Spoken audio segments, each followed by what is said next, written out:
Excuse me sir.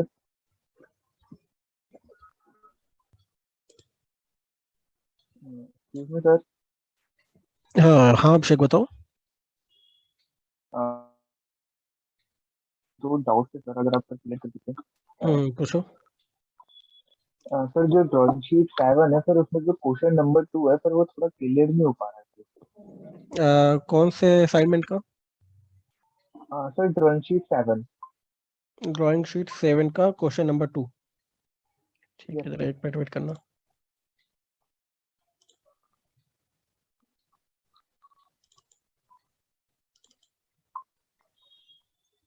Draw the projections of a 70 long line PQ situated in vertical plane and inclined at 30 degree to the horizontal plane.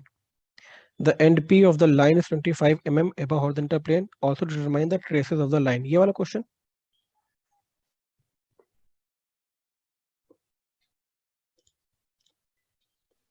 Yes sir. क्या इस question की बात कर रहा yes sir, इस second.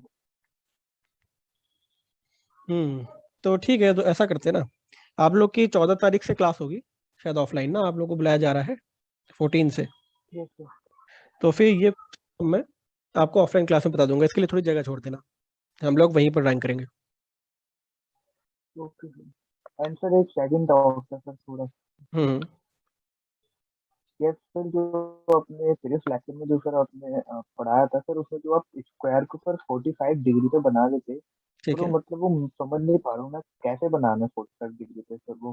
हमको क्या करना है, जैसे स्क्वायर हॉरिजॉन्टल प्लेन पे रखा हुआ है, ठीक है, हॉरिजॉन्टल प्लेन के पैरेलल है अगर कोई स्क्वायर, मान लो जी सर। कि ये हॉरिजॉन्टल प्लेन है जिसको मैं ऊपर से देख रहा हूँ, ठीक है। ठीक ठीक। इस हॉरिजॉन्टल प्लेन में मैंने एक स्क्वायर बनाया है, कुछ साइड है इसकी 30 जो भी हो, ठीक है। क्वेश्चन ये कह रहा है कि हमको हॉरिजॉन्टल प्लेन को ऐसे बनाना है कि इसकी हर side X Y reference axis से 45 डिग्री बनाए। यही क्वेश्चन है ना? Yes sir. तो इसका मतलब क्या है कि अभी देखो ये जो स्क्वायर बना हुआ है मेरा, इस स्क्वायर की दो side X Y reference axis के पैरेलल है, ये और ये, और ये जो दो यस सर। वो परपेंडिकुलर है। हम क्या चाहते हैं कि सारी साइड यस सर। 45 डिग्री पे बन जाए। तो मैं सिंपली इस स्क्वायर को रोटेट कर देता हूँ ऐसे इस डायरेक्शन पे। अगर मैं इस डायरेक्शन पे रोटेट कर दूंगा तो हॉरिजॉन्टल प्लेन पे मेरा ऊपर से स्क्वायर कैसे दिखेगा? ऐसा, ऐसा, ऐसा और ऐसा। 30 की साइड है इसकी, ठीक है। ऐसा करने पर क्या होगा, देखो इसकी हर एक साइड वर्टिकल प्लेन या एक्स वाई एक्सिस से 45 डिग्री एंगल बना रही होगी।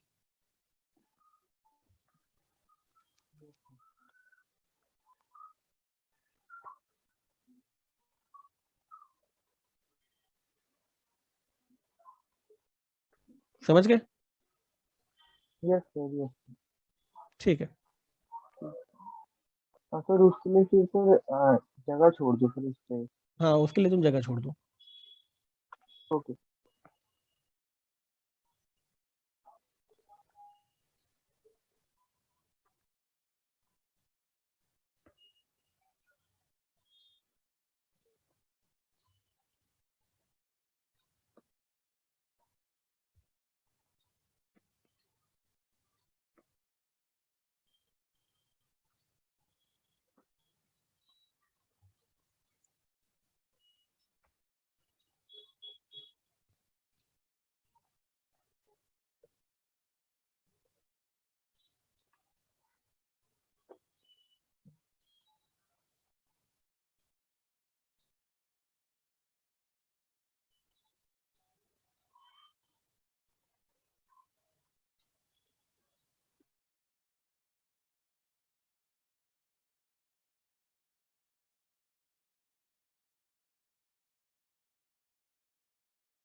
ठीक है, आप लोग को स्क्रीन दिख रही है? Yes sir. ठीक है, प्रोजेक्शन ऑफ सॉलिड्स आज हम पढ़ेंगे। हम लोगों ने प्रोजेक्शन ऑफ पॉइंट पढ़ लिया है, फिर लाइन पढ़ लिया है, फिर प्लेन पढ़ लिया है। अब हम देखेंगे कि सॉलिड्स को हम कैसे प्रोजेक्ट करते हैं या इसका ऑर्थोग्राफिक प्रोजेक्शन हम कैसे बनाते हैं। तो सबसे पहले तो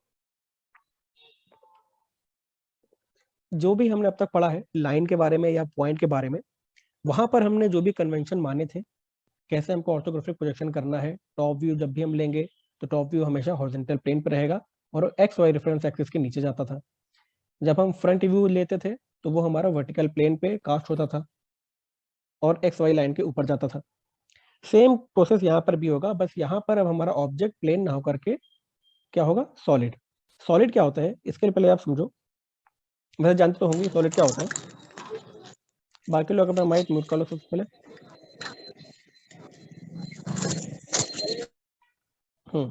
सॉलिड को हम ऐसे क्लासीफाई करते हैं, केवल हम सिर्फ इंजीनियरिंग ग्राफिक्स के पर्पज से बता रहा हूँ, और भी केमिस्ट्री में भी सॉलिड अलग तरह से डिफाइन किया जाता है, क्रिस्टलाइन सॉलिड्स या नॉन क्रिस्टलाइन सॉलिड्स। ठीक है, लेकिन हमको सिर्फ इंजीनियरिंग ग्राफिक्स में सॉलिड्स को ऐसा क्लासिफिकेशन करेंगे कि ये राइट सॉलिड सॉलिड या ऑब्लिक सॉलिड। ठीक है, राइट सॉलिड में भी ये होता है हमारा पॉलीहेड्रॉन या सॉलिड ऑफ रिवॉल्यूशन। एक करके हम सब आगे बढ़ेंगे। और पॉलीहेड्रॉन पे हम इसको डिवाइड करते हैं regular polyhedron, prism, pyramid. Solid और रिवॉल्यूशन में सिलेंडर, कोन और स्फीयर। क्या क्या है एक एक करके समझते हैं। सबसे पहले तो हम बात करते हैं राइट सॉलिड की। राइट सॉलिड किस तरह का सॉलिड होता है कि जिसमें एक्सिस हमेशा बेस के परपेंडिकुलर हो। कहने का मतलब क्या है, जैसे ये हमारे एक तरह से राइट सॉलिड्स हैं। ठीक है, राइट सॉलिड में मैंने बताया कि कितने टाइप के होते हैं, पॉलीहेड्रॉन और सॉलिड और रिवॉल्यूशन। तो हम बात कर रहे हैं अभी पॉलीहेड्रॉन की, और पॉलीहेड्रॉन में भी हम बात कर रहे हैं रेगुलर पॉलीहेड्रॉन की। यानी ये है हमारे regular polyhedron.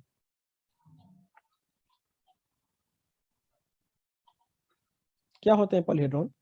A polyhedron is defined as a solid bounded by planes called faces which meet in a straight lines called edges। यानी अगर मैं एक, ये यहाँ पर में ट्रायंगुलर प्लेट है, इसको दूसरी ट्रायंगुलर प्लेट इससे और तीसरी ट्रायंगुलर प्लेट जो कि इसके पीछे है, इनको आपस में जोड़ दिया तो मुझे एक टेट्राहेड्रॉन मिल जाता है। ठीक है, ये एक तरह का सॉलिड है जो कई सारे प्लेन से बाउंडेड है, और इन सारे प्लेन्स को हम कहते हैं फेसेस, फेस। ठीक है, और इनके बाउंडेशन से जो लाइन बन रही है, ये जो ज्वाइनिंग लाइंस हैं, इनको हम कहते हैं एजेस। इसी तरह अगर मैं स्क्वायर को या रेक्टेंगुलर को ऐसे बाउंड करूं, आपस में ऐसे जोड़ के रखूं, तो मुझे एक बॉक्स मिल जाता है जिसको मैं कहता हूं क्यूब। ठीक है, इसी तरह होता है ऑक्टाहेड्रॉन। इसमें देखो मैंने क्या किया, कई सारे ट्रायंगुलर प्लेट्स है जो एक आपस में जोड़ करके एक ऑक्टाहेड्रॉन बना दिया। ठीक है, इसी तरह होता है डोडेकाहेड्रॉन। इसमें क्या किया मैंने कि एक मैंने पेंटागोन उठाया, पेंटागोन एक प्लेन, और इसको आपस में ऐसे करके अटैच करता चला गया। ये तो ऐसे गोल गोल फुटबॉल जैसी मुझे एक शेप मिल जाएगा जिसे मैं कहता हूँ डोडेकाहेड्रॉन। ये सब पॉलीहेड्रॉन है। तो आपको ये पॉलीहेड्रॉन समझ में आ गया कि प्लेन्स को अगर मैं आपस में जोड़ करके एक बाउंडेड स्ट्रक्चर बनाऊं तो उसे मैं सॉलिड कहूंगा। ठीक है, हालांकि फुटबॉल ऐसा नहीं होता। फुटबॉल में आप देखेंगे तो एक पेंटागोन और हेक्सागोन दोनों का मिक्सचर रहता है। पेंटागोन के बगल में हेक्सागोन होगा, फिर उसके बगल में पेंटागोन होगा, ऐसे बनता है। यहाँ पर जो भी हेड्रॉन है वो सिमिलर शेप के होने चाहिए। कहने का मतलब ये है कि अगर मैं पेंटागोन ले रहा हूँ तो पूरे बॉडी में पेंटागोन ही होना चाहिए। ठीक है, इसे हम कहते हैं regular polyhedron. All the faces equal and regular. ठीक है, इसी तरह होता है हमारा आइकोसाहेड्रॉन। इसमें मैंने क्या किया, ट्रायंगुलर प्लेट को आपस में जोड़ करके एक 12 ट्रायंगल को जोड़ करके मैंने इस तरह का शेप बना दिया। 12 नहीं, सॉरी 20। टेट्राहेड्रॉन क्या था हमारा, solid having 4 equal equilateral triangular faces. Cube कैसे बनाया था, solid having 6 equal square faces. Octahedron क्या था, solid having 8 equal equilateral triangular faces. ये जो हमने पीछे भी बनाए हैं, ये और ये।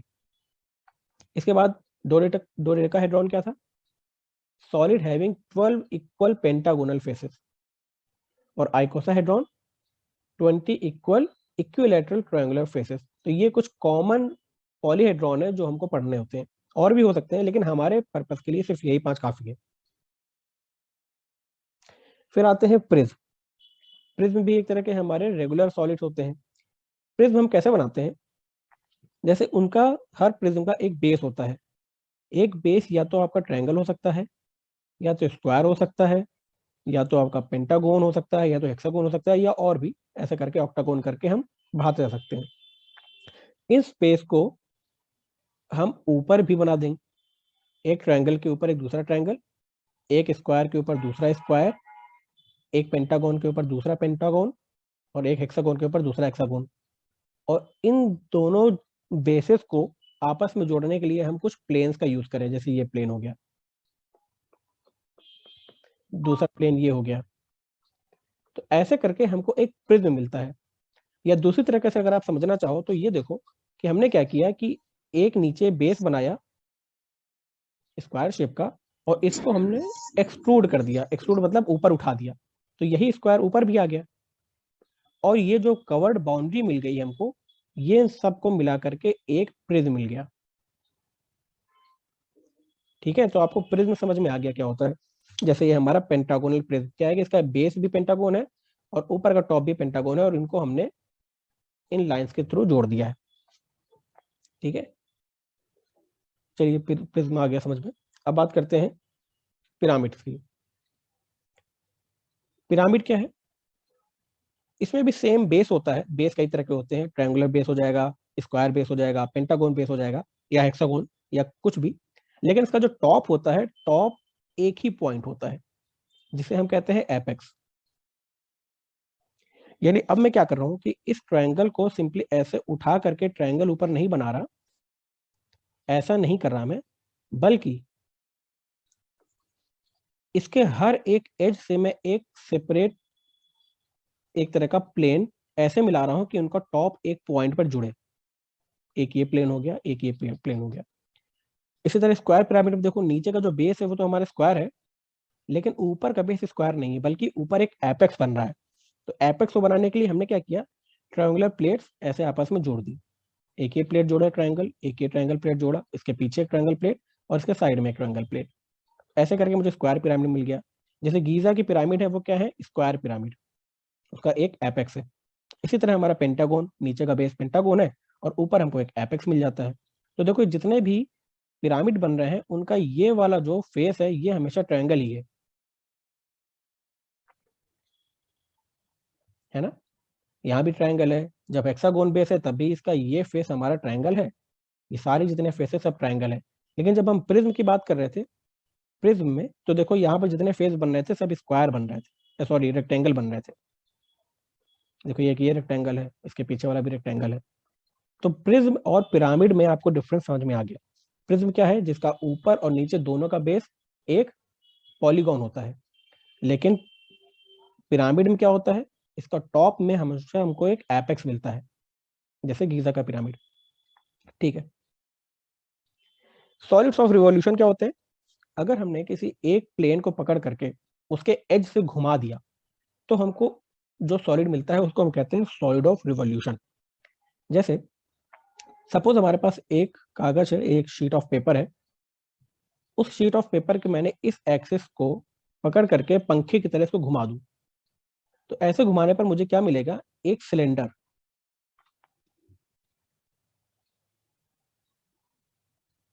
है ना। जो हाथ वाला पंखा है उसको घुमाने पर जो शेप मिलता है वो एक सिलेंडर होता है। इसी तरह अगर मुझे मेरे पास एक ट्रायंगल फॉर्म पे अगर कोई शीट है ऐसे, उसके भी मैं इनर वाली एज को पकड़ करके घुमा दूं तो मुझे क्या मिलेगा, कोन।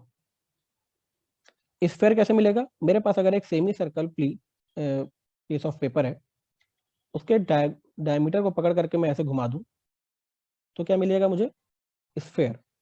तो अगर ऐसे हमको शेप मिलता है किसी प्लेन को घुमाने पर, तो उनको हम कहते हैं सॉलिड्स ऑफ रिवॉल्यूशन। ठीक है, these solids are obtained by revolving a plane figure like rectangle, triangle or semicircle about fixed line। तो इनको हम कहते हैं सॉलिड्स ऑफ रिवॉल्यूशन। फिर बात करते हैं फ्रस्टम ऑफ पिरामिड और कोन।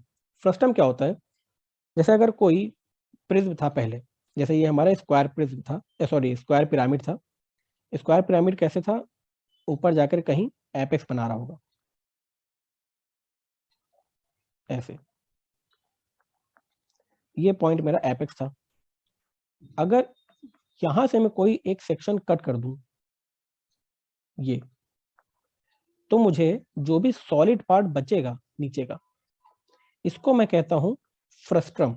फ्रस्टम। जैसे ये एक मेरा पिरामिड था जो ऊपर तक एक एपेक्स बना रहा था, लेकिन मैंने क्या किया, इसको बीच से काट दिया।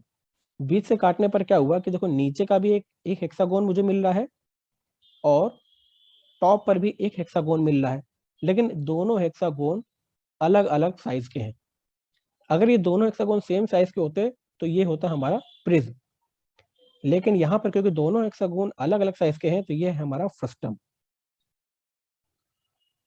इसी तरह अगर कोई कोन है, कोन का ऊपर का सिरा भी जो हमारा एपेक्स में मिल रहा था उसको मैंने काट दिया, तो सिर्फ नीचे का फ्रस्टम मिला, तो इसे मैं कहता हूँ फ्रस्टम ऑफ कोन। ठीक है। हाँ, अब एक बचा था ऑब्लिक पॉलीगॉन। ऑब्लिक पॉलीगॉन वो होते हैं जिनके एक्सिस बेस के परपेंडिकुलर नहीं होते हैं। जैसे मान लो कि एक सिलेंडर मैंने बनाया ऐसे, और दूसरा सिलेंडर मैंने बनाया ऐसे, मतलब ये एक तरफ की ओर टिल्टेड है, तो इसे मैं कहता हूं कि ऑब्लिक सॉलिड है ये रेगुलर सॉलिड नहीं है। ठीक है। जैसे एक कोन मैंने ऐसे बनाया,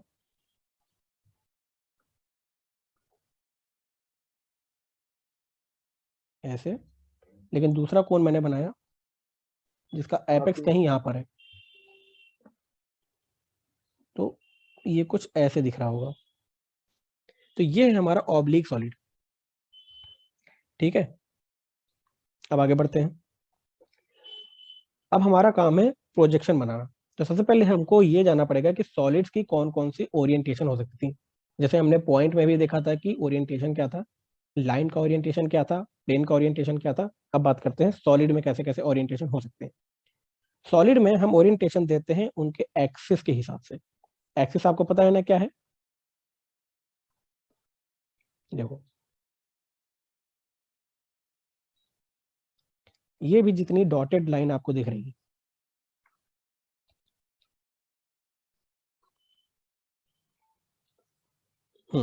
ये डॉटेड लाइन मैंने कहाँ से जोड़ा, नीचे के बेस के सेंट्रॉइड को एपेक्स से जोड़ दिया, तो मुझे जो लाइन मिली उसे मैं कहता हूँ एक्सिस। ट्रायंगुलर पिरामिड में भी देखो क्या है एक्सिस हमारा, बेस का सेंट्रॉइड और ये ऊपर की एपेक्स, इन दोनों को जोड़ करके मुझे सेंट्रॉइड मिल गया। तो एपेक्स क्या था, the imaginary line joining the apex with the centre of the base is known as the axis. इसी तरह पिछले वाले डायग्राम में भी हमारी ये एक्सिस क्या है, जो मिडिल पोर्शन यानी सेंट्रॉइड से होकर गुजरे उन लाइंस को हम कहते हैं एक्सिस। जैसे यहाँ पर देखो ये एक्सिस है, क्यों, क्योंकि हेक्सागोन के सेंटर के और दोनों ऊपर के हेक्सागोन के सेंटर को आपस में मिला रही है, तो इसको भी हमने कह दिया एक्सिस। अब ये एक्सिस का ओरिएंटेशन क्या है, उसके हिसाब से हम बता पाते हैं कि सॉलिड का ओरिएंटेशन क्या है। तो ओरिएंटेशन ऑफ सॉलिड या तो हॉरिजॉन्टल प्लेन के परपेंडिकुलर होगा, या तो वर्टिकल प्लेन के परपेंडिकुलर होगा, या तो दोनों के पैरेलल होगा, जैसे हम हमेशा पढ़ते आए हैं लाइन में या प्लेन में। इसके बाद यही एक्सिस हॉरिजॉन्टल प्लेन से इंक्लाइंड हो सकता है, वर्टिकल प्लेन से इंक्लाइंड हो सकता है, या दोनों प्लेन से इंक्लाइंड हो सकता है। आपके सिलेबस में सिर्फ ये 3 टॉपिक्स हैं, axis perpendicular to horizontal plane, perpendicular to vertical plane, parallel to both horizontal plane and vertical plane. ठीक है। अब एक एक करके पढ़ते हैं। सर ये एचपी के परपेंडिकुलर कैसे होगा? सपोज ये है मेरा वर्टिकल प्लेन, ये हॉरिजॉन्टल प्लेन। ठीक है। अगर मैंने कोई ऐसा शेप बनाया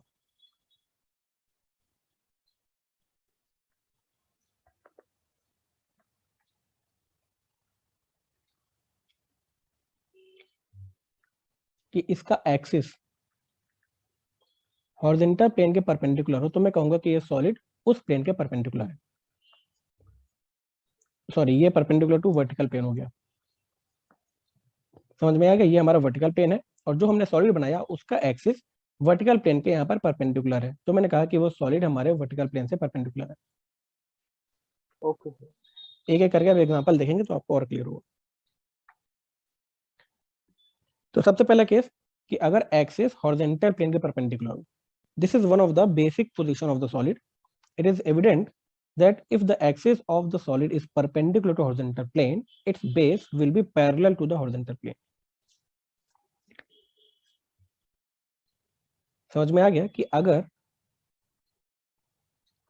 पिक्टोरियल व्यू में देखो, अगर मैंने कोई एक ऐसा शेप बनाया, स्क्वायर प्रिज्म बना रहा हूं मैं,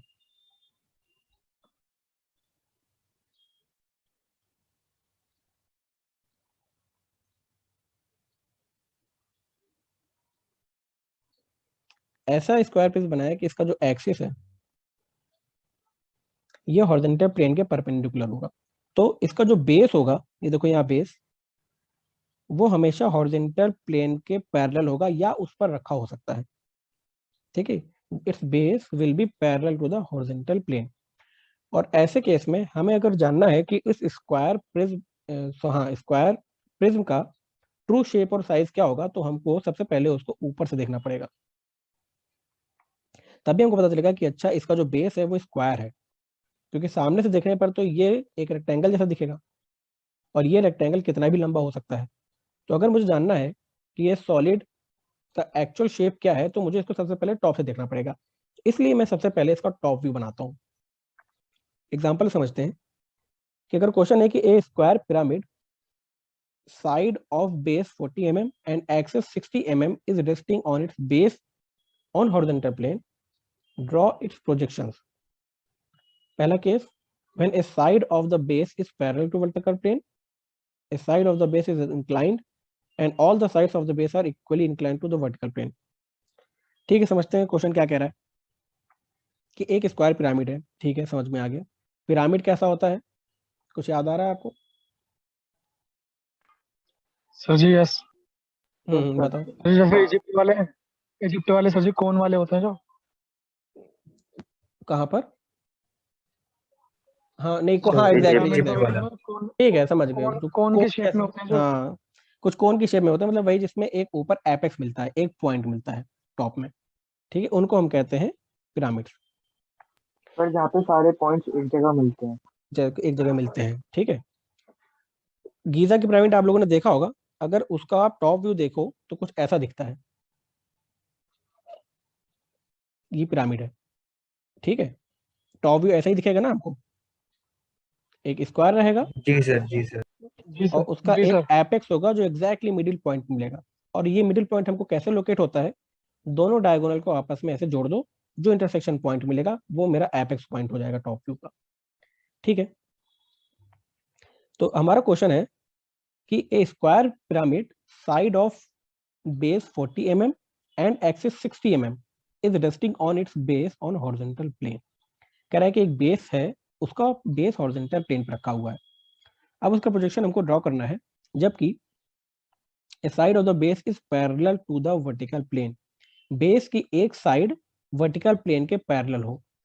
तो अगर मैं कुछ बनाने की कोशिश करता हूँ, देखते हैं बन पाता है कि नहीं।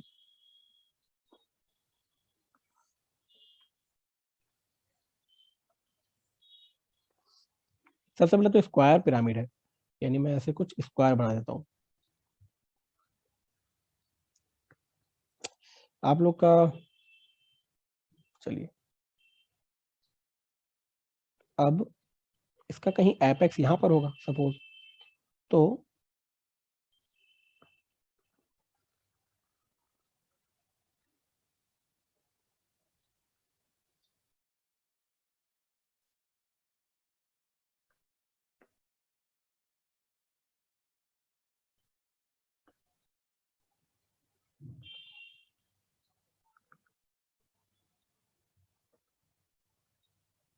कुछ ऐसा पिरामिड होगा हमारा।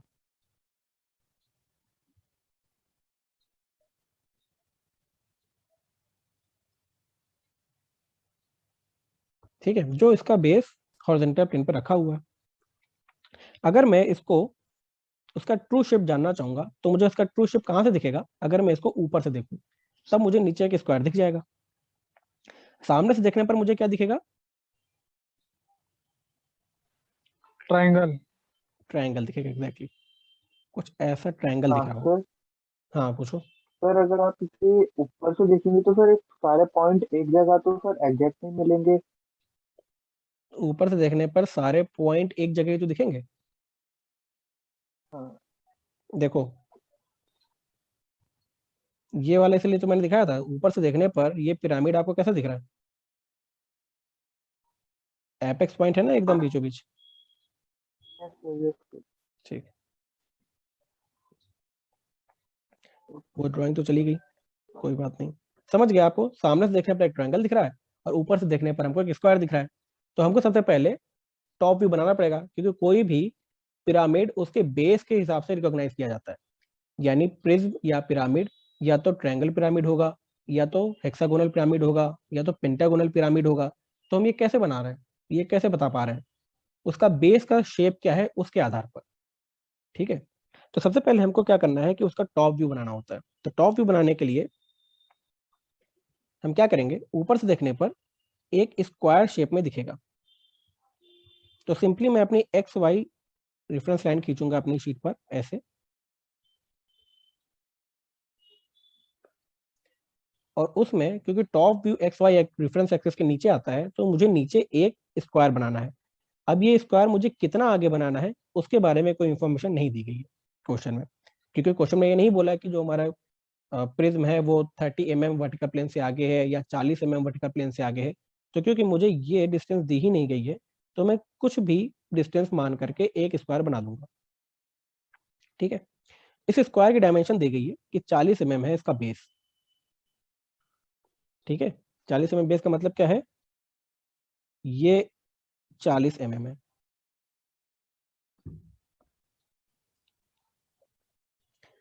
तो 40 mm का मैंने बेस बना दिया। अब मैं क्या करूंगा कि मुझे इसका एपेक्स पॉइंट को लोकेट करना है, और इसके एपेक्स पॉइंट को लोकेट करने के लिए मेरे पास तरीका है कि दोनों डायगोनल्स को आपस में मिला दूं। जो भी इंटरसेक्शन पॉइंट होता है वो होता है मेरा एपेक्स, जिसको मैंने यहाँ पर ओ से दिखा रखा है। अब मुझे इसका बनाना है फ्रंट व्यू। तो फ्रंट व्यू बनाने के लिए मैं क्या करता हूँ, सामने से देखने पर मुझे इसको एक ट्रायंगल बनाना है। जितने भी क्रिटिकल पॉइंट्स हैं इन सबको ऊपर बढ़ाऊँ। जैसे करके इसका क्रिटिकल पॉइंट, ये क्रिटिकल पॉइंट, ये क्रिटिकल पॉइंट मिला करके ऊपर बढ़ा दिया, ये क्रिटिकल पॉइंट, ये क्रिटिकल पॉइंट मिला करके ऊपर बढ़ा दिया, ये एपेक्स मेरा क्रिटिकल पॉइंट है, इसको भी मैंने ऐसे करके ऊपर बढ़ा दिया। अब मैं क्या करूंगा, ऐसे करके चाहो तुम पूरा ऊपर हल्की लाइन से मिला दो, कोई फर्क नहीं पड़ता। अब मुझे जानना है कि इसका ट्रायंगल का हाइट क्या है, यानी एक तरह से इसकी एक्सिस क्या है। तो एक्सिस दे रखा है कि 60 mm है, यानी मुझे कैसा ट्रायंगल बनाना है जिसकी हाइट 60 mm हो। तो 60 mm के हाइट पर मैंने एक पॉइंट लोकेट कर दिया जिसको मैंने कह दिया ओ डैश। उस पॉइंट से मैंने इन दोनों इंटरसेक्शन पॉइंट को मिला दिया है, ऐसे और ऐसे। ठीक है, तो ये एक ट्रायंगल बन गया जो मेरा फ्रंट व्यू है। यहाँ पर ध्यान देने वाली बात यह है, क्योंकि ये बीच वाली जो लाइन है, वो बीच वाली लाइन हमको फ्रंट व्यू पे नहीं दिख रही होगी, तो कोई ऐसी लाइन है ही नहीं बीच में, ये तो सिर्फ एक ट्रायंगल है। सामने से देखने पर तो ये प्लेन ही दिख रहा होगा हमको, बीच में कहीं लाइन तो दिख नहीं रही है। तो ये जो लाइन होगी वो डॉटेड लाइन होगी। और दूसरी चीज, हर लाइन जो सेंट्रॉइड से होकर गुजरती है उसको हम लॉन्ग डैश लाइन से भी दिखाते हैं।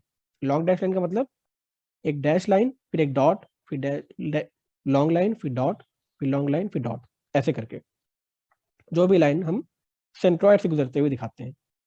तो ये जो बीच वाली लाइन है, क्योंकि वो फिजिकली प्रेजेंट नहीं है हमारे डायग्राम पे, इसलिए हम इसको एक डॉटेड लाइन के फॉर्म पे दिखाएंगे। मीटिंग बंद हो जाएगी तो मैं दूसरी लिंक भेज दूंगा अभी। देखो दूसरा केस क्या कह रहा है, ए साइड ऑफ द बेस। अच्छा, एक चीज ये तो मैं भूल ही गया कि यहाँ पर देखो, side of the base is parallel to vertical plane था। Side of the base vertical plane से पैरेलल था, तभी मैंने ऐसा बनाया। मैंने इसको ऐसा क्यों नहीं बनाया, इसलिए क्योंकि, समझ गए आप लोग, एक जो साइड था वो वर्टिकल प्लेन के पैरेलल था। दूसरा केस कहता है कि जो साइड ऑफ द बेस है वो वर्टिकल प्लेन से 30 डिग्री पर इंक्लाइंड है। इसका मतलब कोई भी एक साइड होगा वो वर्टिकल प्लेन से 30 डिग्री इंक्लाइन का मतलब क्या है कि वो ऐसे एंगल बना रहा है वर्टिकल प्लेन से 30 डिग्री। ये मैं ऊपर से देखने पर अगर मैं इसको थोड़ा सा ऐसे रोटेट कर दूं, घुमा दूं अपने पिरामिड को, तो क्या हो जाएगी कि ये साइड थोड़ी सी टिल्ट होकर के ऐसे डायरेक्शन पे आ जाएगी। अब अगर ये डायरेक्शन 30 डिग्री बना देगा तो हम वहीं पर रुक जाएंगे, जैसे यहाँ पर हम देख रहे हैं। मैंने क्या किया, सिर्फ एक पिरामिड को उठा करके 30 डिग्री घुमा दिया, और उस 30 डिग्री पर मुझे एक स्क्वायर बनाना है जिसकी 40 mm साइड्स है। अच्छा, अब देखो, अब मुझे इमेजिन ऊपर वाला फ्रंट व्यू इमेजिन करना थोड़ा मुश्किल हो रहा है, तो मैं क्या करूंगा, सबसे पहले तो इसका एपेक्स मिला लूंगा। उसके बाद जितने भी क्रिटिकल पॉइंट्स है उन क्रिटिकल पॉइंट्स को ऊपर तक ऐसे जोड़ देना है। एक ही क्रिटिकल पॉइंट है, ये एपेक्स मेरा क्रिटिकल पॉइंट है, तो एपेक्स को उठा करके जोड़ दिया। डी क्रिटिकल पॉइंट है, इसको उठाया। ए क्रिटिकल पॉइंट है, इसको उठाया। तब मुझे ये पता चल गया कि जो भी फ्रंट व्यू पे ट्रायंगल बनने वाला है उसका स्ट्रेच यहां से लेकर के यहां तक है, यानी उस ट्रायंगल का बेस इतना चौड़ा होगा। और उस ट्रायंगल का एपेक्स कहां पर है हमको पता है, 60 mm ऊपर। ठीक है, तो मैं इसके जो एपेक्स पॉइंट है यानी ओ वाली लाइन को ऊपर तक बढ़ाऊंगा और 60 mm पे यहां पर ओ डैश को लोकेट कर दूंगा। अब उसके बाद मुझे जितना भी स्ट्रेच है हमारे पिरामिड का उसको उन पॉइंट से मिला दूंगा।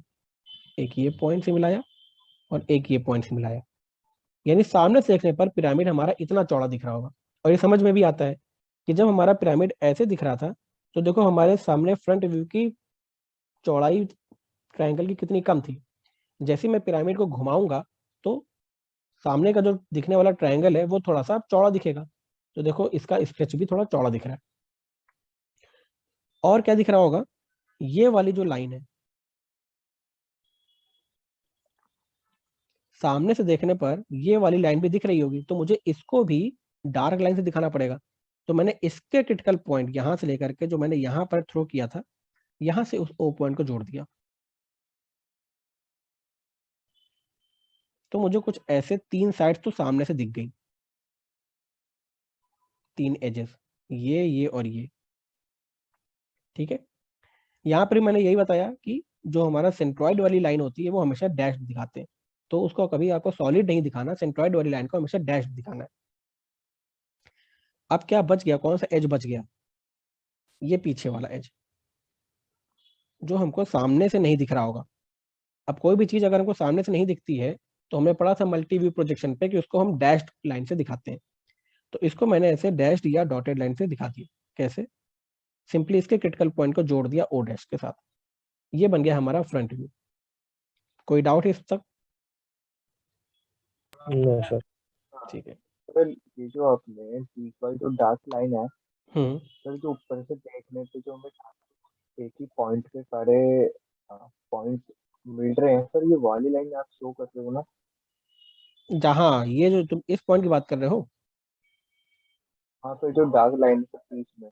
हाँ, ये जो डार्क लाइन है वो सारी डार्क लाइन तो हमारी एजेस है, यानी उन सारे प्लेन्स के एज है। तो वो तो हमेशा डार्क कहाँ मिलते हैं, ऊपर जाकर के एक एपेक्स में मिलते हैं, और एपेक्स हमारे सेंट्रॉइड के जस्ट ऊपर होता है। तो एक तरह से क्या कर रहा हूं मैं कि जो भी हमारा बेस है इस बेस के एक तरह से सेंट्रॉइड को मैं लोकेट कर देता हूं, और उस सेंट्रॉइड के जस्ट ऊपर ऊपर से देखने पर हमको एपेक्स दिख रहा होगा। तो सामने से देखने पर भी वो हमारा ओ डैश के फॉर्म पर यहाँ दिखेगा। कैसे दिखेगा, ये जितने भी एजेस है इन सबको एक ही जगह पर जोड़ने पर। बस दिक्कत कहाँ आ रही है कि इस ओ डैश को लोकेट कहाँ करें। तो उसके लिए मैंने पहले बताया कि पहले हमको टॉप व्यू बनाना है। टॉप व्यू बनाते ही मैं इस ओ पॉइंट को लोकेट कर पाऊंगा डायगोनल के क्रॉस सेक्शन की मदद से, और इस ओ पॉइंट को सिंपली प्रोजेक्टर की मदद से ऊपर तक पहुंचा दूं। कितना ऊपर, 60 mm का, क्योंकि हाइट है ट्रायंगल की। और उसके बाद अगर एक बार ओ डैश मिल गया तो ट्रायंगल कैसे बनाना है ये तो आपको पता ही है। यस सर, समझ आ गया। ठीक है, ओके सर। थर्ड सर एक पॉइंट क्वेश्चन था सर। पूछो हेलो पूछो। सर, जैसे सर ये जो 30 डिग्री का एंगल हम ये इंक्लाइन दिखा रहे हैं, तो सर हम जैसे डी से बनाएंगे तो हमें डी एक्स वाई लाइन पे रखना पड़ेगा कि एक नीचे हमें एक और स्ट्रेट लाइन खींचनी पड़ेगी? देखो, तुम एक डॉटेड स्ट्रेट लाइन खींच लो, या हल्की पेंसिल से पैरेलल लाइन, और उससे तुम 30 डिग्री बना दो। बात तो सेम ही पड़ेगी ना, क्योंकि ये यस सर। आगे जाकर सर के 30 डिग्री बनाएगा। हाँ यस बोलो। सर, आ गया सर। सर जैसे आपने बताया कि जो सर स्क्वायर है सर इसको आपने थोड़ा सा सर मूव कर दिया है, तो हम्म, मतलब डी से भी, डी के बिना भी सर मतलब कर सकते हैं? किसके बिना? डी के without using D, sir D के बिना। तुम कह रहे हो कि ये डी के बिना मूव कर सकते हैं? क्या बोल रहे हो, मैं समझ नहीं पा रहा, फिर से पूछो। सर जैसे आपने भी बोला है कि स्क्वायर मतलब हमें 30 डिग्री का बनाना है, ठीक तो है। सर उसकी डी के बिना भी हम इससे बना सकते हैं ना? मतलब जैसे आपने बोला थोड़ा सा मूव कर देना है, हाँ हाँ, तो तो कर ठीक है, सकते मैं हैं? कह रहा हूँ कि ये जो तुम 30 डिग्री बना रहे हो, तुम चाहो तो ऐसा भी बना सकते थे जिसमें ये 30 डिग्री हो, क्योंकि क्वेश्चन कह रहा है कि एक साइड है जो 30 डिग्री बनानी चाहिए। तो मैं चाहूँ तो इसको ऐसे घुमाऊं, या चाहूँ तो मैं इसको उल्टे डायरेक्शन में घुमाऊं। मुझे चाहिए कि कोई एक साइड ऐसी हो जो रेफरेंस लाइन से 30 डिग्री बना दे। तुम चाहो तो ये सी पॉइंट के अबाउट रोटेट करके कर सकते थे, मतलब किसी भी पॉइंट के अबाउट रोटेट करके उसको 30 डिग्री पे ले आओ। नहीं सर, वो पूछ रहा बिना प्रोटेक्टर के 30 डिग्री मूव कर दें, वो ये पूछ रहा है। नहीं, बिना प्रोटेक्टर के 30 डिग्री कैसे मूव कर पाओगे? नहीं, मैं ये जानना चाहता हूँ कि ये 30 डिग्री कैसे मेंटेन करोगे कि ये 30 डिग्री है। तो सर हम जो डी को रखेंगे तो फिर वो कौन सी मतलब लाइन पे रखेंगे जहाँ से हम 30 डिग्री को मार्क कर सके? क्योंकि यहाँ पे फिर हमें डॉटेड लाइन बनानी पड़ेगी। हाँ, डॉटेड लाइन बनानी पड़ेगी ना, वही तो मैं कह रहा हूँ। चलो मान लो अभी नहीं समझ में आ रहा, तो मान लो कि तुमने ये वाला फिगर तो बना लिया होगा ना, बगल वाला फिगर, ये फिगर। यस तुम यहाँ से एक डॉटेड लाइन ऐसे खींचना, तो ये डॉटेड लाइन पैरेलल हो जाएगी इस लाइन की। ठीक है, कोई भी रैंडम पॉइंट चुनना है यहाँ पर, कोई भी रैंडम पॉइंट इस लाइन पे, और वहां से तुम्हें एक 30 डिग्री की ऐसे लाइन बना देना, इससे 30 डिग्री की लाइन।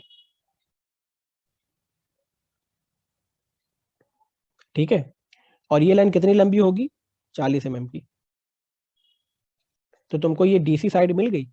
अब यहां से तुमको एक 90 डिग्री का एंगल पे एक लाइन खींचनी है ऐसे, 40 mm की, फिर यहाँ से 90 डिग्री पर, फिर यहाँ से 90 डिग्री।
ठीक है, तो डाउट तो समझ में आ गया होगा मुझे लग रहा है। कुछ क्लियर और करना है यस सर। ठीक है, इसी तरह थर्ड क्वेश्चन था कि all sides of the bases are equally inclined to vertical plane. इसका मतलब क्या हुआ कि बेस की सारी ही साइड्स वर्टिकल प्लेन से इक्वली इंक्लाइंड तभी होंगी जब ये 45 डिग्री पर रोटेटेड होगा, ऐसे जैसे आप लोगों ने प्लेन पे भी पढ़ा था। तब कैसा 45 डिग्री पर रोटेटेड हो गई इसकी सारे साइड्स। अच्छा, तो क्या करना है? कुछ नहीं, जैसे आपने ये बनाया है सिंपली ये बनाना है, इसी की लाइन को तुम आगे बढ़ा लेना। अगर नहीं समझ में आता तो ऐसे लाइन बढ़ाओगे और उस लाइन के बाद यहाँ पर कोई भी रैंडम पॉइंट डी रख लेना। इस रैंडम पॉइंट से 45 डिग्री का एक एंगल बना देना। तो अगर इस लाइन से 45 डिग्री पर होगा तो इससे पैरेलल लाइन यानी वर्टिकल प्लेन से भी 45 डिग्री पर ही होगा। सिंपली एक स्क्वायर बना देना है। इसके जितने भी क्रिटिकल पॉइंट हैं इन सबको प्रोजेक्टर की मदद से ऊपर तक पहुंचा देने हैं, ऐसे ऐसे।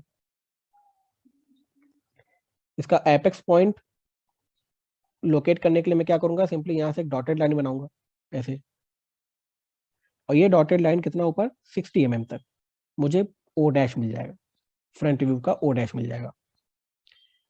जितने भी आउटर पॉइंट थे उनको आपस में जोड़ दूंगा तो मुझे उतना बड़ा ट्रायंगल मिल जाएगा जो सामने से देखने पर दिख रहा होगा। ठीक है, ऐसे मुझे मिल गया फ्रंट व्यू। अब देखो सामने से देखने पर ये वाली एज भी दिख रही होगी।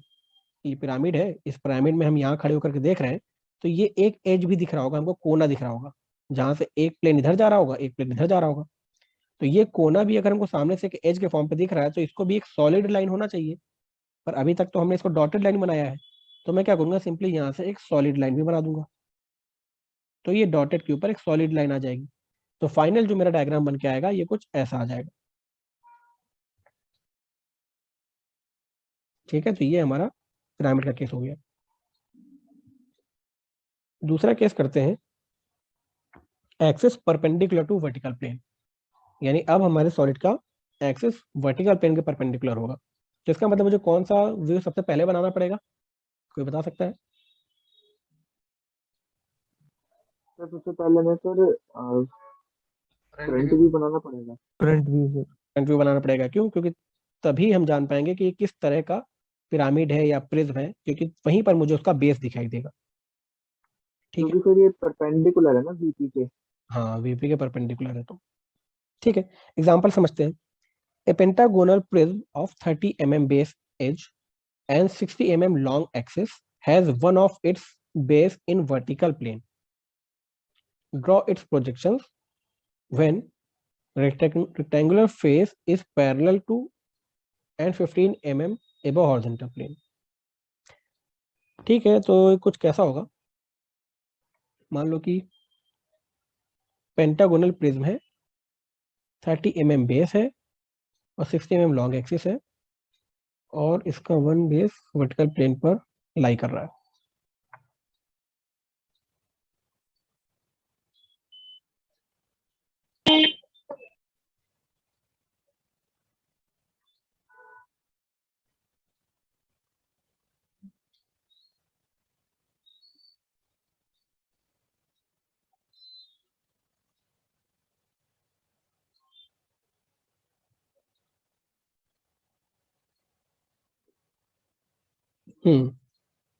अब इसका एक्सिस हमारे वर्टिकल प्लेन के परपेंडिकुलर होगा।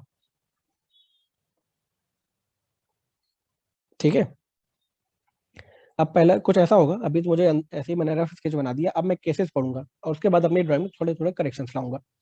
जैसे ये पेंटागोनल प्रिज्म ऐसा होना चाहिए कि 30 mm का बेस हो, यानी ये सारी जितनी भी साइड्स होंगी सब 30 mm की होंगी।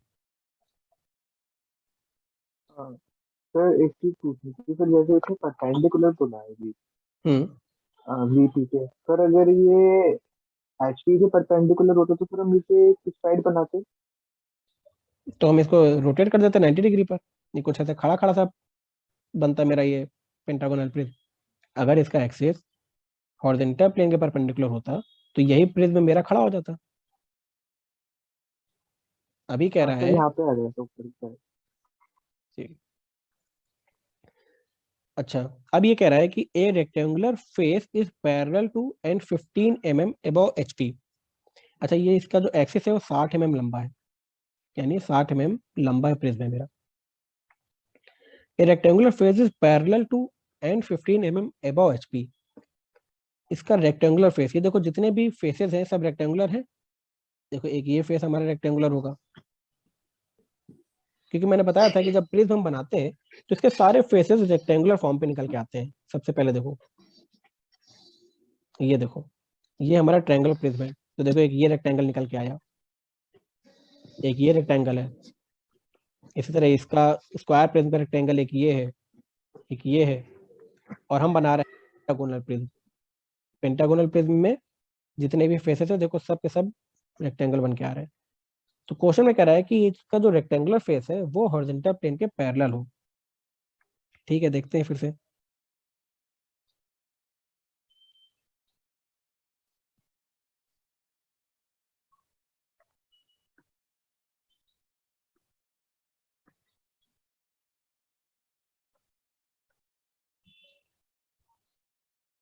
एंड 15 mm अबव HP, यानी हमको पेंटागोनल प्रिज्म ऐसा बनाना है कि इसमें ये जो पार्ट हो वो हमेशा एक्स वाई एक्सिस के पैरेलल निकला है। अगर ये वाला बेस एक्स वाई एक्सिस के पैरेलल होगा तो इसका मतलब कि ये वाला जो रेक्टेंगल बनेगा वो हॉरिजॉन्टल प्लेन के पैरेलल भी होगा, और साथ ही साथ ये बेस 15 mm ऊपर भी होना चाहिए हॉरिजॉन्टल प्लेन से। तो देखो कुछ, अगर मुझे सबसे पहले इसका क्या बनाऊंगा, फ्रंट व्यू। फ्रंट व्यू में मुझे कुछ कैसे दिखना चाहिए, ऐसा पेंटागन दिखेगा सर। एग्जैक्टली पेंटागोन दिखेगा, और उस पेंटागोन का जो एक बेस होगा वो एक्स वाई लाइन के पैरेलल होगा। क्यों? ताकि यहां से बनने वाला जो रेक्टेंगल हो वो हॉरिजॉन्टल प्लेन के पैरेलल हो, और तो कोई केस नहीं बन सकता। देखो ये वाले में जैसे रखा है तो इसमें इसका बेस क्या पैरेलल है एक्स वाई लाइन के? नहीं है, यानी हॉरिजॉन्टल प्लेन के पैरेलल रेक्टेंगल नहीं होगा। इसी तरह ये वाला केस में भी देखो नहीं होगा। केवल यही एक ऐसा केस होगा जिसमें अगर मैंने ये वाला एज एक्स वाई एक्सिस के पैरेलल ले आऊंगा तो ऊपर से देखने पर जो रेक्टेंगल मिलता है, जो फेस मिलता है, वो हॉरिजॉन्टल प्लेन के पैरेलल हो जाएगा। यहाँ पर जो डॉटेड लाइन से दिखा रखा है टॉप व्यू में। ठीक है, अच्छा ये कह रहा है कि ये 15 mm हॉरिजॉन्टल प्लेन से ऊपर है, तो इसका मतलब सामने से देखने पर जो मुझे पेंटागन दिख रहा होगा वो एक्स वाई एक्सिस से 15 mm ऊपर होना चाहिए। तो सबसे पहले मुझे फ्रंट व्यू बनाना, तो मैं क्या करूंगा, 15 mm ऊपर एक पेंटागन बनाऊंगा। तो पेंटागन बनाने का सबसे पहला स्टेप क्या होगा, एक लाइन खींचना ऐसे, हॉरिजॉन्टल लाइन जो एक्स वाई के पैरेलल हो। ठीक है, 30 mm की होगी ना? क्या 30 mm की साइड? हाँ एग्जैक्टली 30 mm का बेस है, तो एक 30 mm की लाइन बनानी पड़ेगी हमको सब। अब मैं क्या करूंगा, 108 डिग्री का एंगल लूंगा। 108 डिग्री का एंगल इधर से और 108 डिग्री का एंगल इधर से, और एक लाइन ऐसे बनाऊंगा जो 30 mm की होगी, एक लाइन ऐसे बनाऊंगा जो 30 mm की होगी, फिर यहाँ से भी 108 डिग्री का एंगल, यहाँ से भी 108 डिग्री का एंगल, ऐसे करके मेरा एक पेंटागन बन जाएगा। ये मेरा फ्रंट व्यू तैयार हो गया। 15 mm ऊपर होना चाहिए क्योंकि ये पेंटागन 15 mm हॉरिजॉन्टल प्लेन से ऊपर है। टॉप व्यू बनाने के लिए फिर से वही काम, प्रोजेक्टर को उठाओ और नीचे तक लाओ। ये प्रोजेक्टर लाइन कहाँ से निकलती हैं, जितने भी हमारे क्रिटिकल पॉइंट्स होते हैं वहां से, और एक्स वाई लाइन तक आ जाएंगे। अब ऊपर से देखने पर ये मुझे सिर्फ एक रेक्टेंगल ही दिख रहा होगा, और उस रेक्टेंगल का स्ट्रेच यहां से लेकर के यहां तक हो रहा होगा, क्योंकि यही हमारी आउटर बाउंड्री है। इमेजिन कर लो कि एक पेंटागोनल प्रिज्म है, उसको तुम मेज में रखोगे तो ऊपर से कैसा दिखेगा, एक रेक्टेंगल दिखेगा।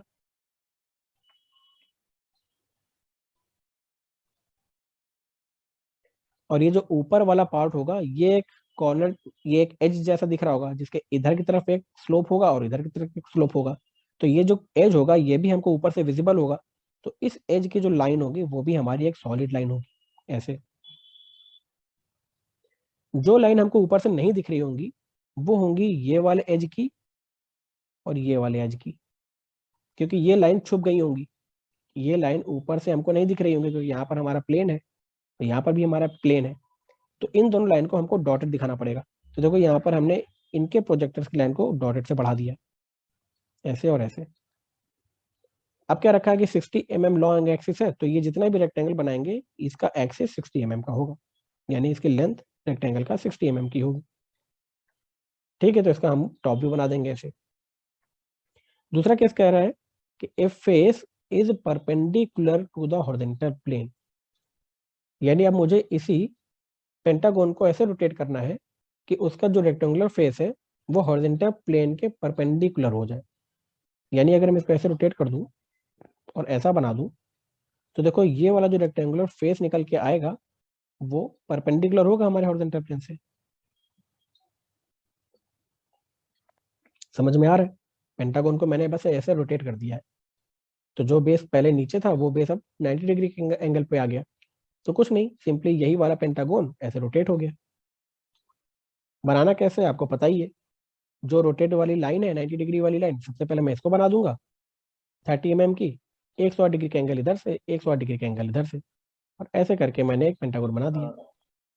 हाँ बोलो। सर ये जो आप 180 डिग्री का बता रहे हो, पर हमें 180 डिग्री का नाप के फिर हमें लाइन खींचनी है ना सर? सारे जितने भी लाइन आपको नापनी है वो सब 108 डिग्री एग्जैक्टली प्रोटेक्टर से नापोगे, तभी तो आपको रेगुलर पॉलीगॉन मिल पाएगा। ये सब आप नाप के ही तो करोगे। अगर आपने 108 डिग्री की जगह पर कुछ ऐसे रैंडम लाइन खींच दोगे ऐसे ऐसे करके, तो वो पेंटागन जो बनेगा वो रेगुलर नहीं बनेगा ना, वो टेढ़ा मेढ़ा बनेगा। उसकी ये साइड इसके बराबर नहीं होगी, इसके बराबर नहीं होगी। हमको चाहिए रेगुलर पॉलीगॉन। रेगुलर पॉलीगॉन का मतलब क्या है कि जितनी भी साइड्स हो सब के सब बराबर हो। तो साइड सबसे सब बराबर हो उसके लिए जरूरी है कि उनके बीच का इंटरनल एंगल 108 डिग्री होना चाहिए। जैसे आप लोगों ने पढ़ा था कि हमारा अगर एक इस तरह का ट्रायंगल हो जिसमें अगर का इंटरनल एंगल बने इक्विलैटरल ट्रायंगल, तभी ऐसा पॉसिबल है कि ये साइड इस साइड के बराबर होगा, ये साइड इस साइड के बराबर होगा। ठीक है। और अपने जैसा अगर मुझे पेंटागन बनाना है तो पेंटागन में जितने भी इंटरनल एंगल हो वो सब 108 डिग्री के हो, वो हम सब प्रोटेक्टर से नापेंगे तभी वैसा बन पाएगा रेगुलर पेंटागन। तब आपका ऐसा रेगुलर पेंटागन बन जाएगा अगर सारे इंटरनल एंगल 108 डिग्री के होंगे। हेक्सागोन अगर बनाना है, इंटरनल एंगल कितने डिग्री का होता है किसी को याद है? किसी को नहीं पता? एक रेगुलर हेक्सागोन के इंटरनल एंगल का क्या होता है मेजर?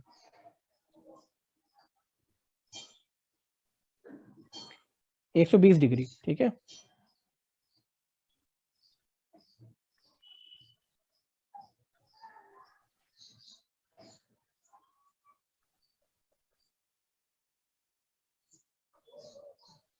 चलो ये याद रख लेना।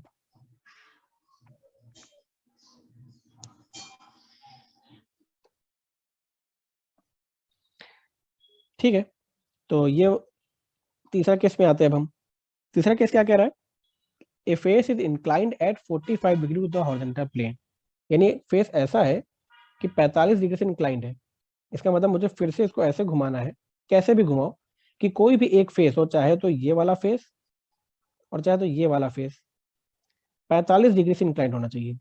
चाहो तो ये वाला फेस 45 डिग्री से इंक्लाइन कर दो और बना दो, और चाहो तो ये वाला ना बना करके ये वाला फेस को ऐसा टिल्ट करो कि 45 डिग्री बन जाए। यानी मुझे क्या करना है सर तब? हाँ सर ये फेस मतलब रेक्टेंगुलर फेस की बात हो रही है ना? हाँ, रेक्टेंगुलर फेस की बात हो रही। रेक्टेंगुलर फेस ओके समझ में सर। आ रहा था ना? रेक्टेंगुलर फेस कैसे होगा, क्योंकि ये मैं सामने से देख रहा हूँ इसलिए मुझे इसका रेक्टेंगुलर फेस अभी दिख नहीं पा रहा है टॉप व्यू में। ठीक है। ठीक है सर, समझ गया समझ गया। तो तीसरा केस कह रहा है कि 45 डिग्री इंक्लाइंड हो हॉरिजॉन्टल प्लेन से। तो मैं क्या करूंगा, सिंपली यहाँ से डॉटेड लाइन खींचूंगा और कोई भी एक पॉइंट यहाँ पर मार्क कर लूंगा। ठीक है। यहाँ से मैं इनके बीच का एंगल बनाऊंगा 45 डिग्री ऐसे, और ये 45 डिग्री का एंगल की वाली लाइन कितनी लंबी रखूंगा? 30 mm की। तो मुझे ये पॉइंट मिल गया। यहाँ से 108 डिग्री का एंगल बनाऊंगा प्रोटेक्टर की मदद से, और एक लाइन खींच दूंगा जिसकी लेंथ होगी 30 mm। फिर 108 डिग्री का एंगल बनाऊंगा प्रोटेक्टर की मदद से और 30 mm की लाइन। फिर यहाँ से भी वैसे ही काम और यहाँ से भी वैसे ही काम। तो ये मेरा जुड़ गया इधर, ऐसा बन जाएगा मेरा पेंटागन। ठीक है। तो मुझे ऊपर से देखने पर जो रेक्टेंगल दिखेगा वो कितना बड़ा दिखेगा ये मुझे पता चल जाएगा इनके क्रिटिकल पॉइंट को यहाँ से मिलाने पर। मुझे पता चल गया कि स्ट्रेच कितना है इस पेंटागन का।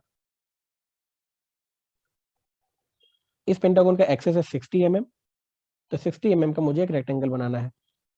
सबसे आउटर बाउंड्री को उठाया और 60 mm का रेक्टेंगल बना दिया। अब मुझे देखना है कि ऊपर से कौन कौन से एजेस विजिबल है, कौन कौन से एजेस छुपे नहीं है। तो एक ये एज ऊपर से हमको विजिबल दिखता है, ये वाला एज ऊपर से विजिबल दिखेगा। तो इन दोनों को तो मुझे हार्ड लाइन से दिखाना है नीचे, इसको और इसको। लेकिन ये वाला जो एज है वो नीचे छुपा है, तो इसको मुझे एक डॉटेड लाइन से दिखाना है। देखो, ठीक है, ऐसे बन जाएगा आपका टॉप व्यू। तीसरा और आखिरी केस है axis parallel to both horizontal plane and vertical plane. इसका मतलब क्या है कि अगर एक ये हमारा वर्टिकल प्लेन है और ये हमारा हॉरिजॉन्टल प्लेन है, तो इसका axis parallel to both horizontal plane and vertical plane होना चाहिए। यानी कुछ ऐसा होगा। सपोज ये कोई मैंने ऐसा पेंटागन बनाया है, ऐसे बन जाएगा। क्योंकि इस केस में जो मेरा ये एक्सिस है, ये एक्सिस हॉरिजॉन्टल प्लेन के भी पैरेलल है और वर्टिकल प्लेन के भी पैरेलल है। तो इसका मुझे ट्रू शेप कौन से प्लेन पे दिखेगा? प्रोफाइल प्लेन पे। तो मुझे सबसे पहले इसका प्रोफाइल प्लेन बनाना पड़ेगा या साइड व्यू बनाना पड़ेगा। और एक बार मुझे साइड व्यू मिल गया, एग्जैक्टली सही बताया मनीष ने, प्रोफाइल प्लेन। जैसे ही मुझे साइड व्यू मिल जाएगा, मैं प्रोजेक्टर की मदद से टॉप व्यू और फ्रंट व्यू बनाऊंगा, जैसे मैंने अभी प्लेन वाले सेक्शन में बनाया था पिछले वाले लेक्चर में। तो एक एग्जांपल देखते हैं। Triangle prism of base 30 mm and axis 55 mm long lies on a rectangular face in horizontal plane with its axis parallel to vertical plane. Draw the three views of the prism. ठीक है, अब एक ऐसा prism है, base तो same ही है 30 mm, axis हमारा 55 mm का है, रेक्टेंगुलर फेस हॉरिजॉन्टल प्लेन पे लाई कर रहा है और उसका एक्सिस वर्टिकल प्लेन के पैरेलल है। तो कैसा दिख रहा होगा?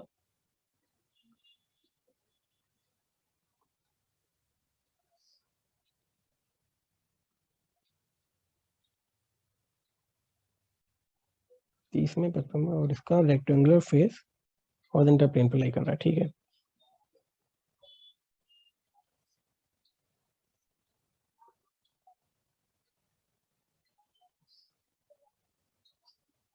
ये मेरा प्रोफाइल प्लेन है। समझ में आ गया? कुछ ऐसा ही होगा। 30 mm का बेस है और 55 mm लंबा है ये सॉलिड। इसका जो रेक्टेंगुलर फेस का मतलब ये वाला जो फेस है नीचे का,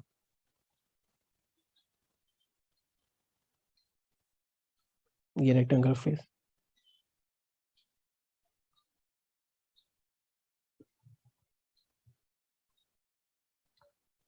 it's axis parallel to vertical plane, draw the three view. अभी मुझे इसके तीनों व्यू बनाने हैं। तो देखो यहाँ पर मैं क्या कर रहा हूँ कि मैंने एक प्रोफाइल प्लेन बनाया। प्रोफाइल प्लेन पर मैं यहाँ पर इसका ट्रू एंगल, मतलब आई मीन ट्रू ट्रायंगल, इसको यहाँ पर ऐसे ड्रॉ करता हूँ। और उसके बाद मैं क्या करता हूँ, जितने भी प्रोजेक्टर पापा मम्मी आ रहे थे ना, पापा मम्मी और यही दीदी सब ना। तुम लोग यार अकल नहीं है क्या कि कभी भी माइक ऑन कर लेते हो?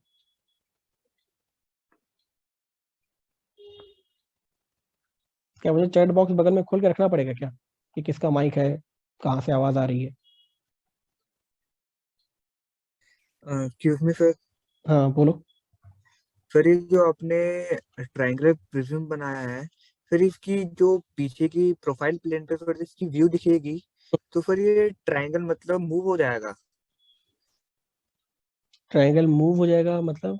हाँ, मतलब तुम ये कह रहे हो कि ये प्लेन ऐसे टिल्ट हो जाएगा? हाँ सर, मतलब जो आपने ट्रायंगल बनाया है, फिर जो मैं बताऊँ कैसे, फिर मैं बोल नहीं पा रहा हूँ। आपने जैसे सर आपने जो पीछे ट्रायंगल बनाया है, ठीक है, फिर मैं इसकी बात कर रहा हूँ, फिर ये मूव हो जाएगा ना फिर? मतलब मूव हो जाएगा, मतलब मूव ये कह रहे हो ना कि मैं इस प्लेन को रोटेट करूंगा तो ये प्लेन 2D में आ जाएगा, ये कहना चाह रहे हो? हाँ सर। देखो ठीक है, एग्जाम्पल में देखो, एग्जाम्पल से समझ में आ जाएगा।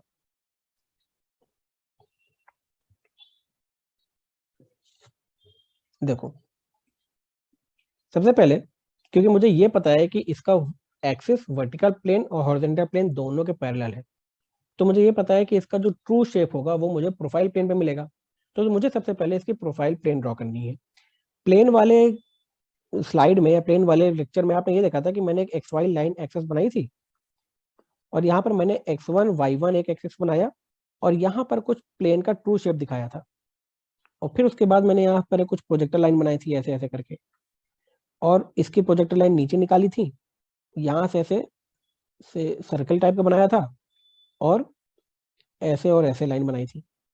यहाँ पर मैंने इसका फ्रंट व्यू बनाया था, और इनसे भी डॉटेड लाइन बनाई, जो भी क्रॉस सेक्शन पॉइंट था यहाँ पर मैंने ऐसे लाइन बना दी थी। तो मुझे यहाँ पर एक टॉप व्यू मिल गया था और यहाँ पर फ्रंट व्यू मिल गया था। ये हमने पढ़ा था प्रोजेक्शन ऑफ प्लेन पे। नीचे साइड व्यू था। नीचे साइड व्यू था कि ऊपर? यहाँ साइड व्यू था, ये हमारा साइड व्यू, नीचे हमारा टॉप व्यू था। यस। हमेशा एक्स वाई रेफरेंस एक्सिस के नीचे हमको हमेशा साइड व्यू बनाना होता है, ठीक है। तो देखो ये मैंने कब किया था, जब मैंने कहा था कि प्लेन हमारा ऐसा है जो जिसका ट्रू शेप हमको साइड व्यू में दिख रहा है, यानी प्रोफाइल प्लेन पे दिख रहा है। तब उस केस में मैंने कहा था कि एक प्रोफाइल प्लेन बनाओ, और वहां से हम प्रोजेक्टर की मदद से फ्रंट व्यू और टॉप व्यू बना ले जाएंगे इन प्रोजेक्टर लाइंस की मदद से। सेम चीज हमको यहाँ पर भी करनी है। अब हमारे पास एक सॉलिड है, ठीक है, उस सॉलिड को मैंने प्रोफाइल व्यू पे देखूंगा तब मुझे उसका एक्चुअल शेप दिखाई देगा। ये प्रोफाइल प्लेन इन्होंने यहाँ पर x1 y1 के लेफ्ट साइड में दिखा दिया, क्योंकि आपको पता है कि जो हमारे प्लेन्स होते हैं ऐसे और ऐसे, प्रोफाइल प्लेन एक ये भी होता है और एक प्रोफाइल प्लेन इधर की तरफ भी होगा, है ना। ये भी प्रोफाइल प्लेन है और ये भी प्रोफाइल प्लेन है। इस वाले एग्जांपल इन्होंने क्या किया कि सॉलिड को बीच में रखा और उसका ट्रू शेप इन्होंने इस वाले प्रोफाइल प्लेन पे दिखा दिया। अब इस वाले प्रोफाइल प्लेन पे दिखाने पर क्या होगा, ये रोटेशन कैसे होता है, ऐसे, ये वाला प्रोफाइल प्लेन इधर आ जाएगा, सामने वाले प्लेन पर वर्टिकल प्लेन पे हमको इसका फ्रंट व्यू मिल जाएगा, नीचे के हॉरिजॉन्टल प्लेन पे हमें इसका टॉप व्यू मिल जाएगा, और ये जो प्रोफाइल प्लेन है इस पर हमको मिल जाएगा साइड व्यू, जो कि वर्टिकल जो कि फ्रंट व्यू के लेफ्ट हैंड साइड पर ऐसे आ जाएगा। तो ठीक है, एक ट्रायंगल प्रिज्म था जो इन्हीं बॉक्स के अंदर ऐसे रखा हुआ था, ऐसे। तो मैंने क्या किया, सबसे पहले इसका साइड व्यू बनाया, और साइड व्यू बनाकर मुझे ऐसा ट्रायंगल मिला,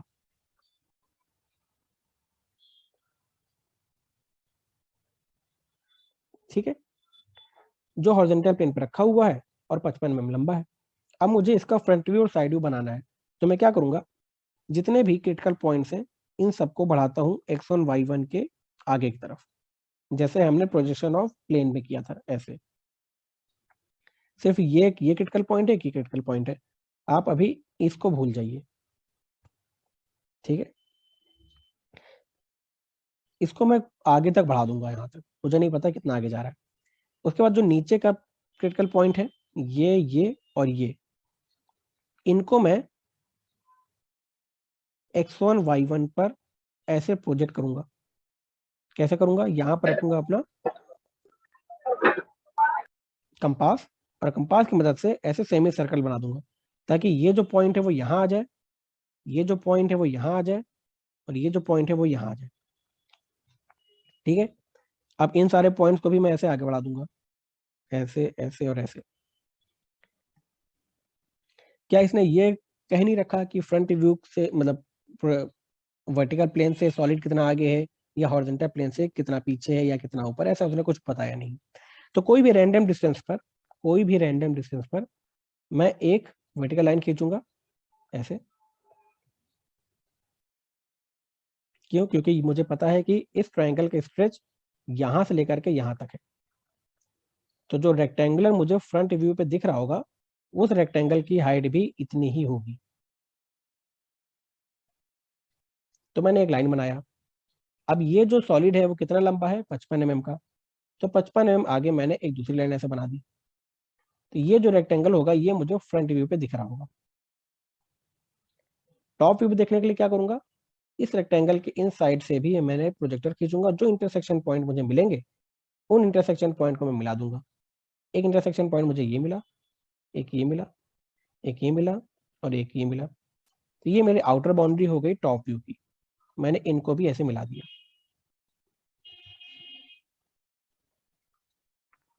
ठीक है। ये मुझे मिल गया टॉप व्यू, जैसे हमने प्रोजेक्शन ऑफ प्लेन में पढ़ा था। अब देखो, ये जो मैंने ट्रायंगल या प्रिज्म बनाया है, इसको ऊपर से दिखने पर ये एपेक्स तो दिख ही रहा होगा। पिछले वाले फिगर में देखो, ये वाला एपेक्स ऊपर से देखने पर ये एपेक्स तो दिख ही रहा है, ये वाला एज। तो इसका मतलब अगर मैं इसका जब टॉप व्यू बनाऊंगा तो ये वाला एज भी यहाँ पर एक सॉलिड लाइन के फॉर्म पे होना चाहिए टॉप व्यू पे। तो ये वाला जो एज होगा, ये जो मैंने यहाँ पर प्रोजेक्ट किया है, उसको मैं एक सॉलिड लाइन के फॉर्म पे दिखाऊंगा। तो ऐसे बन जाएगा मेरा टॉप व्यू। फिर देखो पीछे हमारा, ये था मेरा एक्चुअल पिक्टोरियल व्यू, ऐसे रखा हुआ था प्रिज्म। प्रिज्म का अगर मैं सामने से व्यू देखूंगा तो ये एक रेक्टेंगल दिख रहा होगा ऐसे,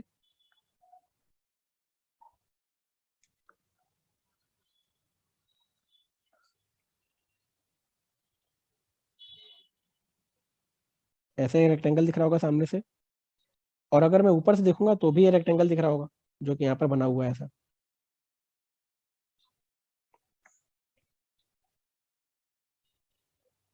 और बस इसके प्रोफाइल व्यू पे मुझे एक ट्रायंगल दिख रहा होगा ऐसा,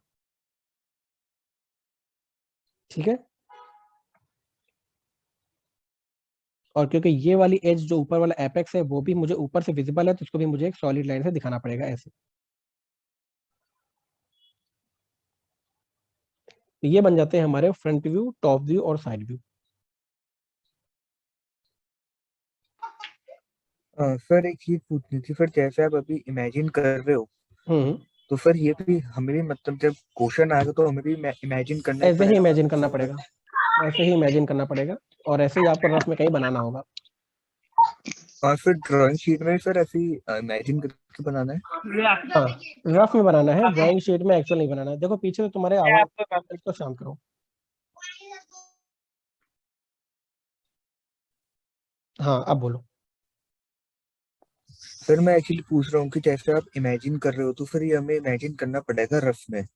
देन सर अगर जैसे ड्राइंग शीट है तो फिर उसमें हमें एक्चुअली बनाना पड़ेगा। ड्राइंग शीट में जो पिक्टोरियल व्यू है ना, जो 3D व्यू, वो आपको नहीं बनाना। Okay, thank you. Orthographic projection बनाना है, वो आपको रफ में कहीं इमेजिन कर लेना और उसके बाद सोच लेना कि कैसे कैसे मुझे जाना है, ठीक है। तो हम स्टार्ट तो ऐसे रफ पे ही करते हैं, पहले हम रफ पे कुछ बना देते हैं, इमेजिन करते हैं, उसके बाद पूरा स्टेटमेंट दोबारा पढ़ते हैं कि कहीं पर जो हमने पिक्टोरियल व्यू बनाया है वो सारे पॉइंट्स को फिट हो रहा है कि नहीं हो रहा है। कहीं ऐसा तो नहीं है कि मैंने इसका बेस पैरेलल बना दिया एचपी के, लेकिन वो कह रहा है कि नहीं, बेस 30 डिग्री इंक्लाइंड है, तो मुझे फिर से अपना रफ स्केच मिटाना पड़ेगा और उसको थोड़ा सा इंक्लाइंड व्यू में बनाना पड़ेगा पिक्टोरियल व्यू को। उसके बाद उसको मैं ऑर्थोग्राफिक प्रोजेक्शन पे लेके आऊंगा, ठीक है। तो ये आपकी ड्राइंग शीट में 9th में आपको क्या क्या बनाना है, ये असाइनमेंट है। 4 क्वेश्चन है, इन्हीं पे बेस्ड है। सर ये जो फर्स्ट क्वेश्चन फिर total production of a pentagonal prism with 30 mm base, फिर इसकी जो हमें ये परपेंडिकुलर है फिर पैरेलल है। तो ये पढ़ो ना, पहले पूरा पढ़ो। Sir, through the production of a pentagonal prism with 30 mm base edge and 50 mm long axis resting on one of its base on the HP. Sir, parallel है।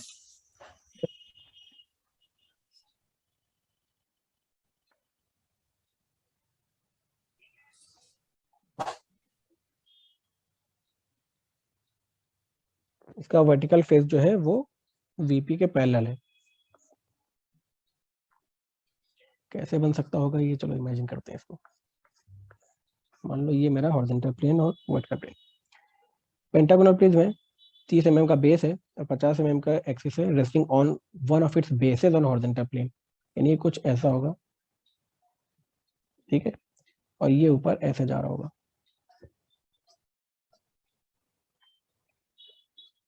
इसका vertical face parallel to and 20 mm in front of AP, यानी ये जो एक face है ये parallel होना चाहिए और बेस में होना चाहिए। तो एक्चुअली आप इसको ऐसा ना बना करके उल्टा बना देना, यहाँ से स्टार्ट करना, ऐसे पेंटागन। ऐसे करने पर मैंने क्या किया है कि एक तो 20 mm मुझे आगे रखना है इसको वर्टिकल प्लेन से, और इसका जो ये फेस है वो वर्टिकल प्लेन से मुझे पैरेलल रखना है,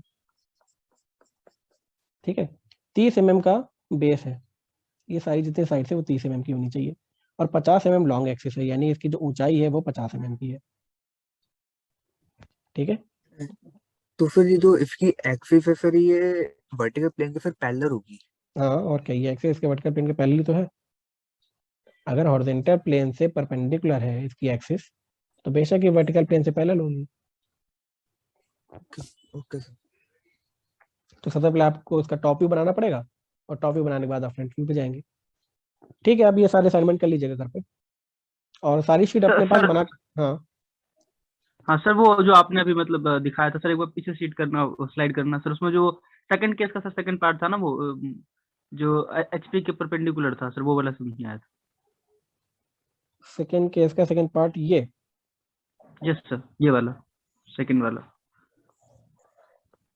परपेंडिकुलर कैसे है सर, ये पूछना है मेरे को। अच्छा देखो, अगर मैं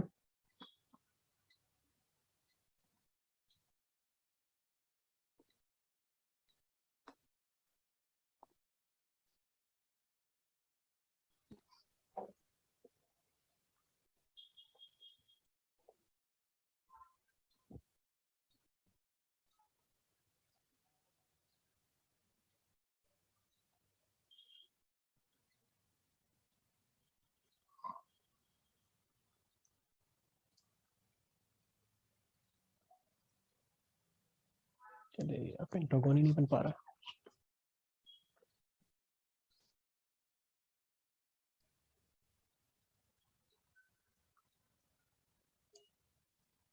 समझ जाओ, ये पेंटागन है, ठीक है। ड्राइंग बहुत बेकार है मेरी।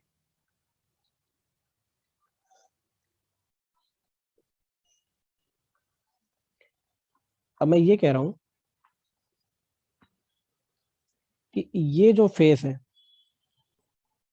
मैंने जो पेंटागन बनाया है वो ऐसा बनाया है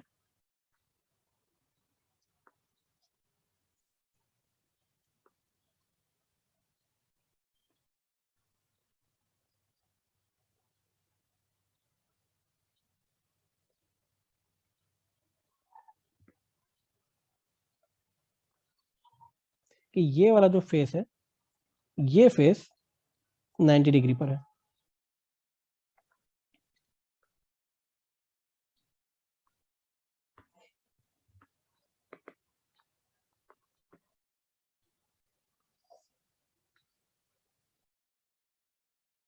ये जो रेक्टेंगुलर फेस है, ये रेक्टेंगुलर फेस तो समझ में आ रहा है ना? Yes sir.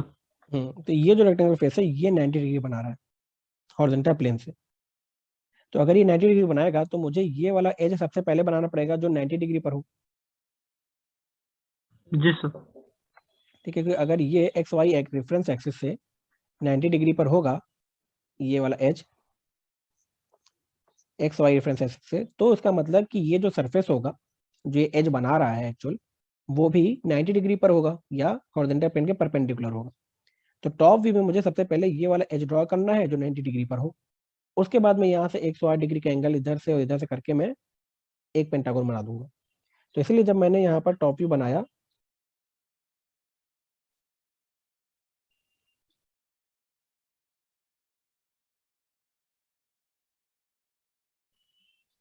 तो यहाँ पर मैंने सबसे पहले क्या किया कि सामने से देखने पर ये वाला जो एज होगा उसको मैंने 90 डिग्री बना दिया एक्स वाई एक्सिस से। 90 डिग्री कहाँ से? ये जो रेफरेंस प्लेन है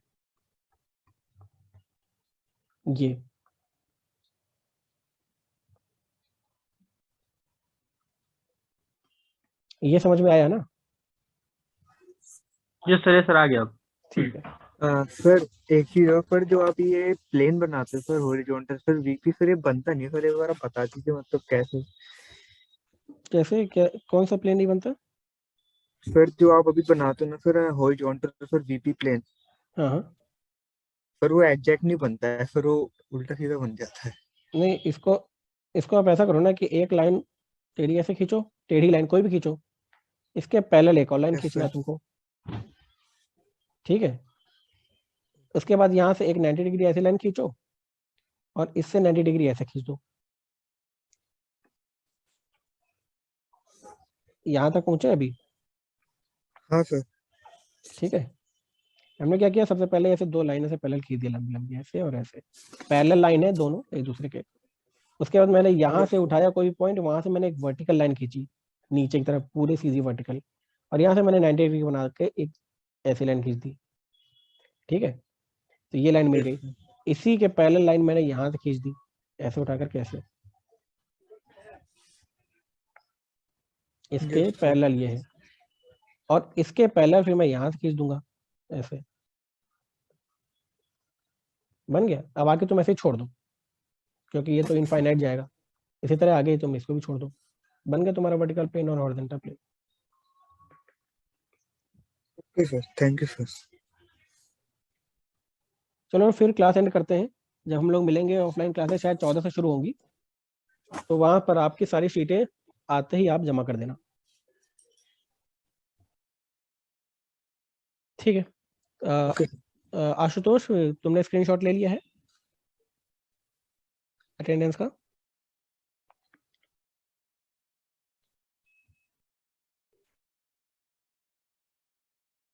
आशुतोष शायद आज नहीं आया हुआ है, तो ऐसा करो सचिन सर है क्लास में। है क्या क्लास में? Yes sir. का नाम तो नहीं दिख रहा मुझे। हाँ आशुतोष, हेलो, ठीक है। Sorry sir. हाँ आशुतोष, ये कह रहे थे हेलो। स्क्रीनशॉट ले लिया ना अटेंडेंस की? जी सर ले लिया। ठीक है, फिर क्लास एंड करते हैं यहाँ से। Okay okay sir, good afternoon. Good afternoon sir. Afternoon.